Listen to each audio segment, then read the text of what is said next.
All right, today I'm here with the Shirley Hammond Multiplier onion variety. So this is a very prolific grower.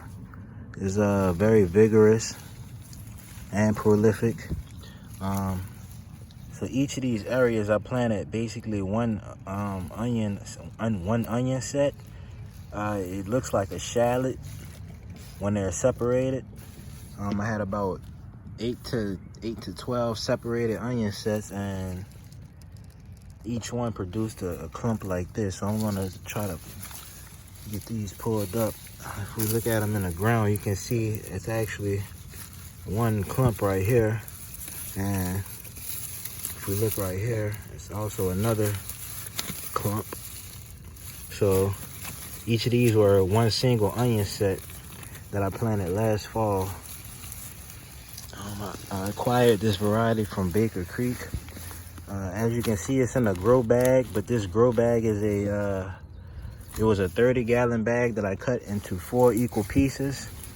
So it has the width of a 30-gallon bag, but it only has the depth of a 7.5-gallon grow bag, or the volume of a 7.5-gallon grow bag. So here's one onion set.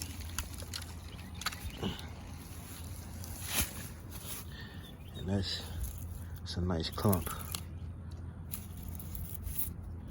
Some of those weeds out of there. It produces some nice tall greens up there. And each of the sets that I received were basically singles of this, so you can separate this, and then you can replant each of these sets and get another clump. A nice amount of onion that you can use right here.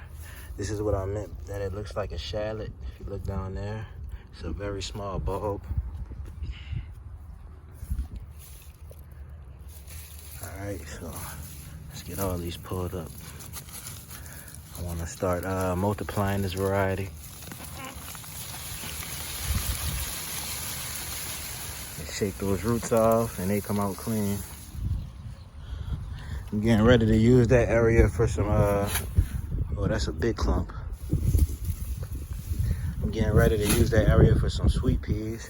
You can see they were starting to go to flower. I didn't want the plants to waste their energy on making blooms or anything, going to seed, so I pulled them at this stage. Let's pop some of those flowers off. And some of these developing buds. Definitely don't need seeds for this variety, considering how vigorous it is, unless somebody wants to purchase seed for it, but I don't think it's necessary to collect it as seed.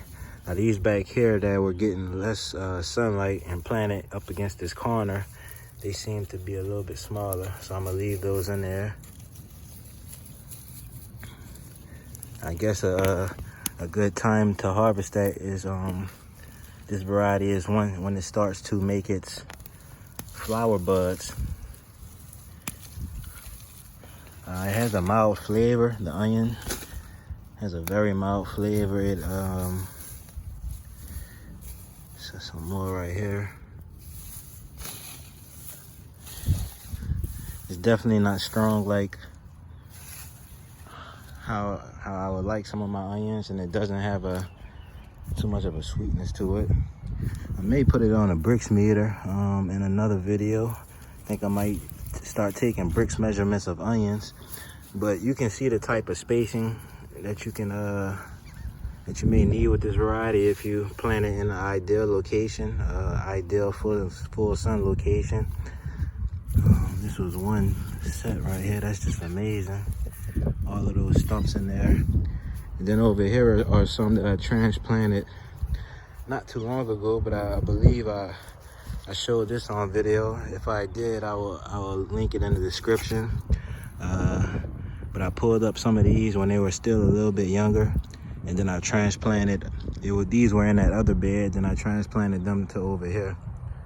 So it's my Shirley Hammond Multiplier onion. When they're still small, those greens are perfect for using in stir fries and whatnot. They're very mild.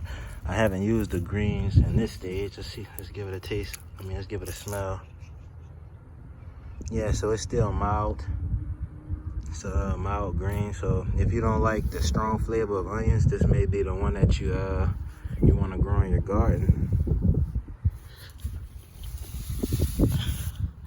So on the bunch that has lesser stalks, it has thicker stalks. And on the one that has more stalks, it's a little bit thinner, but a lot of them in there. So there's some variation that can go on. See y'all in the next one.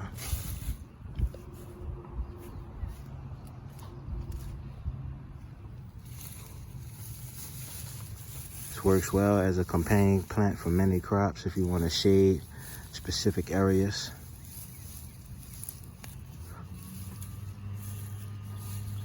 Perfect green onions right here. They're all back here. You can see the clumps.